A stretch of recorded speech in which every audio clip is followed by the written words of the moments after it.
Francis versus Morris. All parties, please step forward. Danielle and Michael Francis are suing their former tenant, Anthony Morris, for property damage and loss of income. Miss Francis? Yes, ma'am. Who is this? It's my husband. Well, this has to do with the ownership of a home. Do you both own the home, or just did you inherit the home? It doesn't have to do with ownership of the home. It's a case about property damage. I understand that. Yes, ma'am. But somebody owns the home. Who owns do. the home? Is I the do. question. Not your husband. Correct. Have a seat. Let's not confuse it. Miss Francis, you had a brother Yes, ma'am. whose name was, Julius. how old was he? My brother was 38. And your brother owned a home. Yes. How long did your brother own this home? He just purchased a home in 2017. Do you know how much he paid for it? About $123,000. Was there a mortgage on the house? Yes, ma'am. How much is left on the mortgage? $110,000 now. Do you know how much the house is worth? Yes, ma'am. How much? It's worth $213,000 now. So almost double. Yes, ma'am. Now, your brother passed away when? June of 2020. From what? Pancreatic cancer. So it was relatively fast. Yes, it was. He was actually diagnosed in 2019. So in early 2019, I became his caregiver, taking him back and forth to the doctor and chemo visits, as well as my husband. Okay. Now, Mr. Morris, Yes, ma'am. you had been a roommate of Julius. That is correct. For how long? I moved into the house on October 19th, 2019. And you paid rent. Yes, ma'am. Now, when Julius got sick, according to what I read, you never moved into the house with Julius. You just took him to where he needed to be. Is that correct?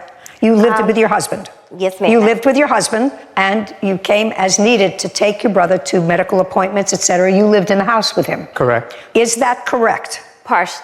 What's not partially?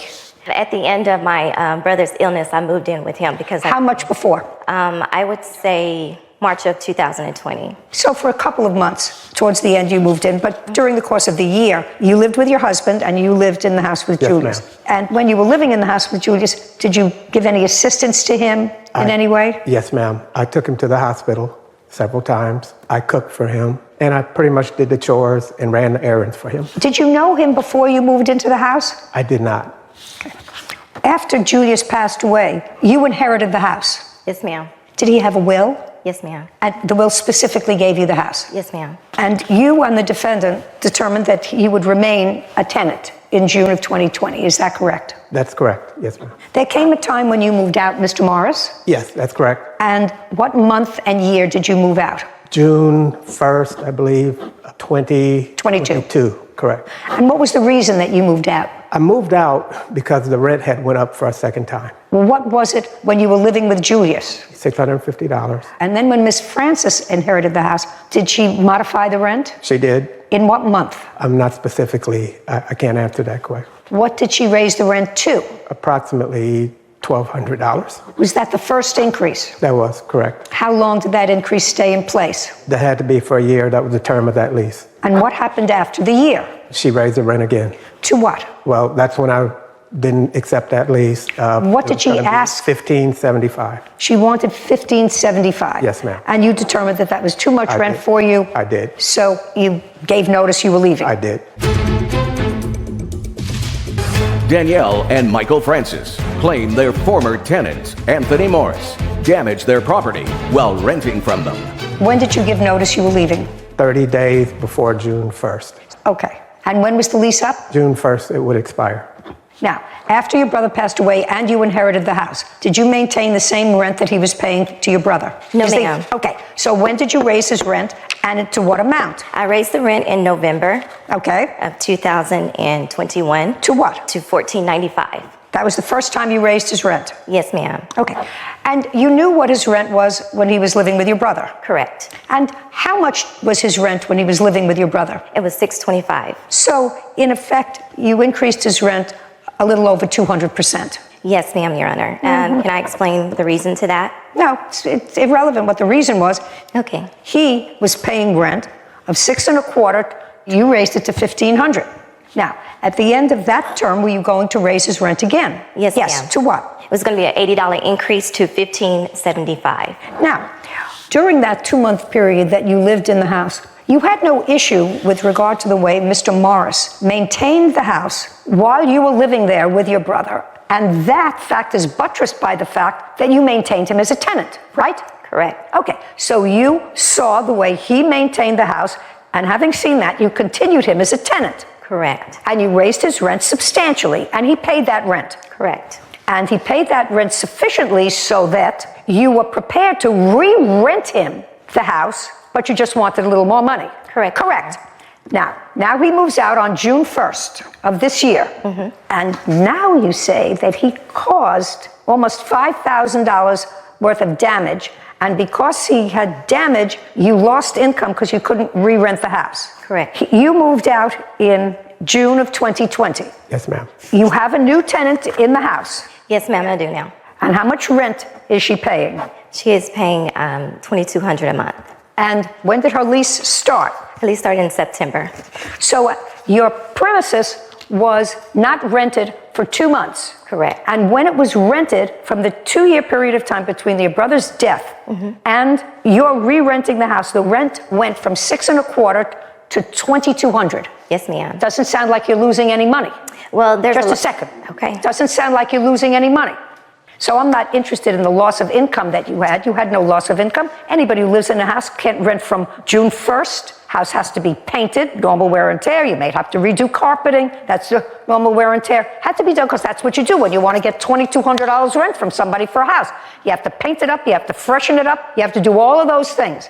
So what I want to see from you are photographs of what, other than cleaning out the house, which Mr. Morris acknowledges for whatever reason there was stuff left in the house. Correct, sir? Yes, ma'am. That belonged to you. Yes, ma'am. And that you didn't clean out. I did not. Now, you left on June 1st, and I'm telling her that she's going to show me what she considers $5,000 worth of damage to the house. I want to see it. Yes, ma'am. You agree that you left some stuff in the house. She probably has a bill for cleaning out some of that stuff. That she's entitled to.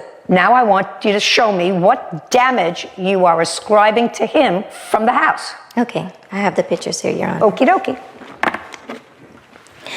Also, can I present in evidence what the room that the defendant rented out, what it looked like prior to the damages? No, I don't see any damages. I see mess. There's pictures in there, Your Honor. I'm of looking. The damages. The carpet was damaged very badly. He messed up my mattress in my second bedroom. The doors was damaged. He actually changed the lock on the second bedroom door and the master room bedroom door without my You see all this knowledge. stuff, sir? Shh, Yes, just a ma'am. sec. This is all your junk, right? Yes, ma'am. Okay, so you should have a substantial bill for cleaning and getting rid of this. Yes. I'd like to see it.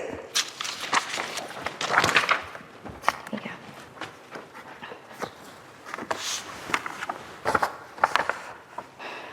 So you paid $760 to clean out the house. Yes, Make it move in clean.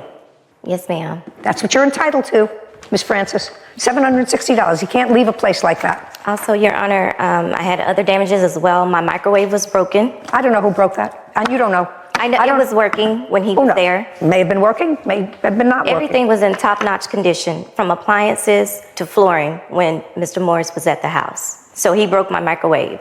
Fix it. I have fixed it, and I'm asking for the cost of a replacement for a new one. No, wait. Why not? Because I'm not convinced, madam, that somebody who, according to you, helped you with your brother, was there and supportive for the last year of his life. He certainly left a mess, which you're not supposed to do, sir. I understand. You're not supposed to leave a mess. And this is clearly a mess. And there's no question in my mind that you left this mess because she was quadrupling your rent. But to her, this is a business. And she's not living there with her husband. This has now become a business investment. Yeah. Her investment increased in value. It was really Julius's investment, but it increased in real estate value. And instead of seeing $600 a month, which probably doesn't cover the taxes and mortgage, she now has a profit because she's now getting $2,200 a month from somebody. And that covers, of course, her mortgage and whatever taxes they are. You were annoyed? You're still not allowed to leave a place like this. $760, judgment for the plaintiff. We're done. Court is adjourned. Kind of upsetting because the defendant really trashed my brother's house, given that we considered him like family. I was like family with him. I took care of the brother for a long period of time. I wouldn't have left the house like that. And for him to turn around and do this and cause all those damages and then get off scot-free It's heartbreaking. Number one, there were no damages. You know what? Nothing good ever comes to someone who does people like this. Money does change people, and so you have to be careful. Be careful who you rent to.